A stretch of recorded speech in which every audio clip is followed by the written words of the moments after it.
2500 વર્ષ પહેલા આ ગામમાં જે તે સમય મને કીધું કાઠી દરબારનું કચ્છમાંથી જે તે સમય નીકળેલા કાઠીઓનું ગામ હતું. આ જે તે સમય આટલી વર્ષો પહેલા હનુમાનજી મહારાજની સ્થાપના કરેલી. પછી જે તે સમયે જે ગામ ભંગાણું કે પછી અહીંથી સ્થળાંતર થયા એ વાતને વર્ષો વ્યા ગયા.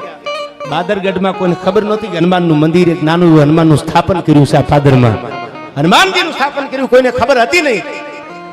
એ વાતને બાપુ વર્ષો વીતી ગયા. ધીરે ધીરે ધીરે ધીરે થતા થતા થતા ઈસવીસન કદાચ આમ કે આમ થોડા વર્ષો આમ કે આમ બને. પણ તમને મને ખબર છે આપણે ઇંગ્લિશમાં પ્લેગ કહેતા અને ગુજરાતીમાં મરકી કહેતા. એક રોગ આવ્યો હતો બાપુ, મરકી રોગ હતો. એક માણસને શમશાનમાં હળગાવી અને પાછા પૂગો ઘરે ત્યાં બીજી 2 લાશો તૈયાર હોય. વળી એને હળગાવીને પાછા ઘરે જ આવતા બીજા 2 લાશો તૈયાર હોય. આવો એક રોગ આવ્યો હતો. રોગનું નામ હતું મરકી.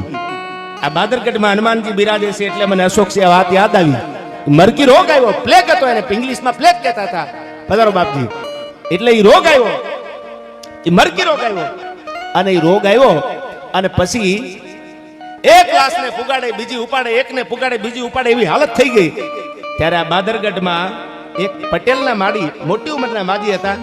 એને સપનામાં હનુમાન આવે છે અને હનુમાનજી સપનામાં આવીને લોકવાયકા ઇતિહાસ એવું કહે છે, લોકવાયકા એમ જ્યારે જ્યારે આવા સમય આવે ત્યારે ક્યાંક ભગવાન સંકેત આપે, કોઈને હુતા જગાડે.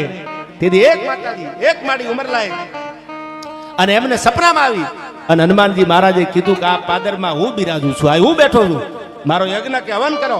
અને મરકી રોગમાં કોઈ ગામમાંથી લાશને નહીં લેવી પડે, કોઈને મરવા નહીં દઉં, હનુમાન બેઠો છું. હજી લગ હનુમાન કાયમ બેઠો કાગડા.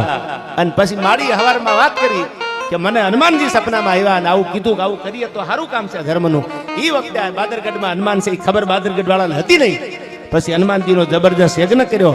હનુમાનને દીવા પૂજા જે પણ કરવાનું હોય બધા યજ્ઞમાં જે પણ પૂજા વિધિ હતી કરી.